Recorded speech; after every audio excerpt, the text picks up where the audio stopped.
You are listening to the Objects of Affection collection. Study 178, Maison Février, the last Plumassier inside Paris.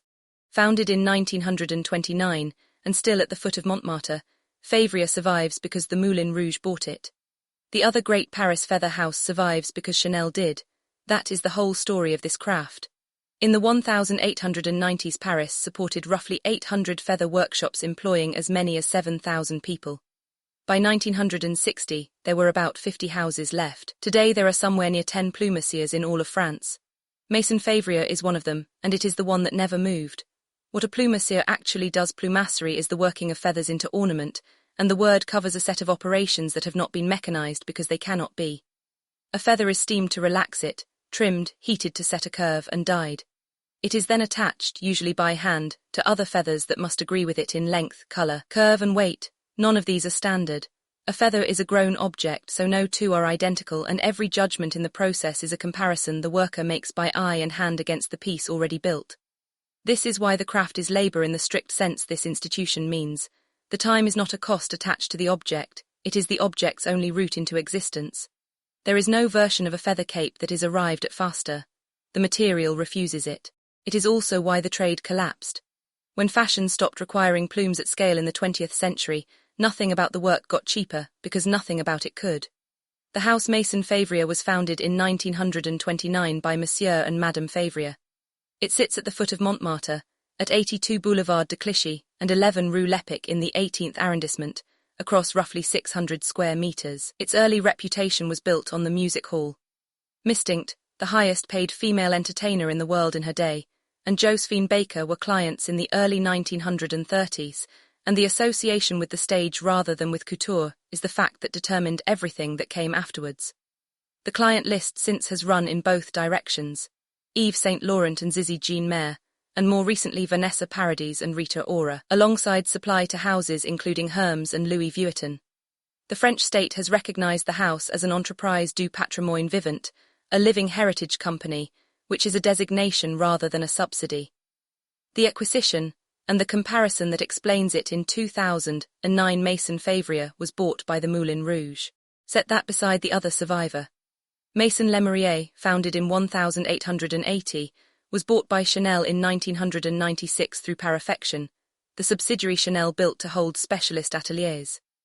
Lemarié left its Paris premises in November 2018 for Pantin, and from 2021 has worked inside 19M, the purpose-built campus Chanel constructed for its métiers d'art on the northern edge of the city. Both of the great Paris feather houses survive, and both survive because the customer bought the supplier.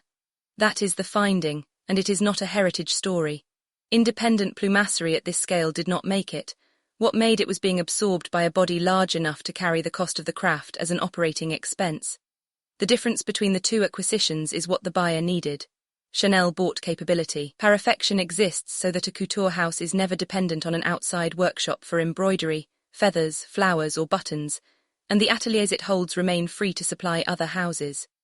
The result is real preservation, and it is also brand infrastructure. The métiers d'art are a story Chanel tells, and 19M is that story given a building. The Moulin Rouge bought its own costumes. Roughly 300 feather costumes are worn on that stage every day, twice each evening, and the house makes something like 3,000 meters of feather boa a year. That is not patronage. It is a supply chain with a theatre attached to the end of it. And it is the reason Février is still in the 18th arrondissement. Its principal customer is 900 meters down the same boulevard.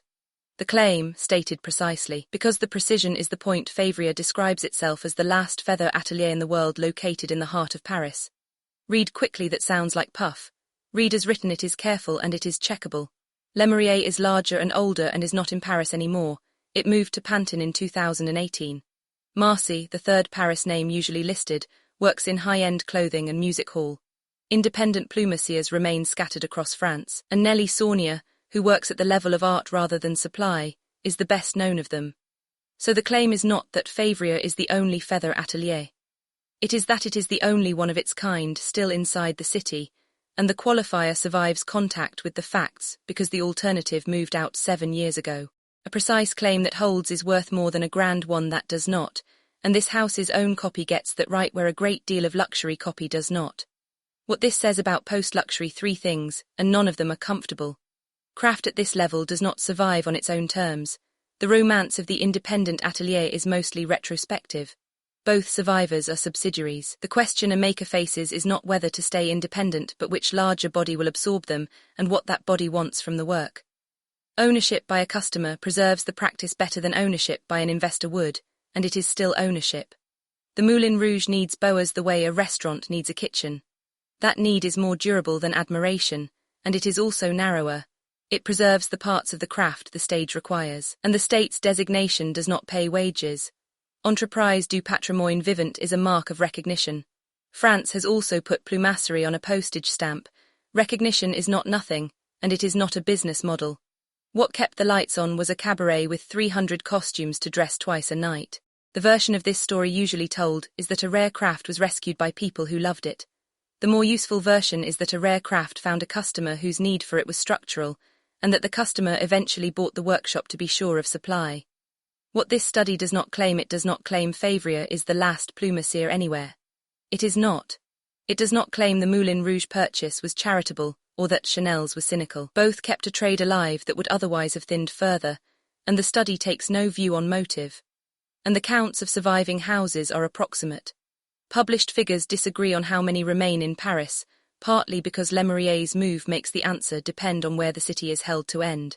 This has been a study from the Objects of Affection collection, a critical art research institution operating under the framework of post-luxury conceptual functional art. Read the full research at objectsofaffectioncollection.com.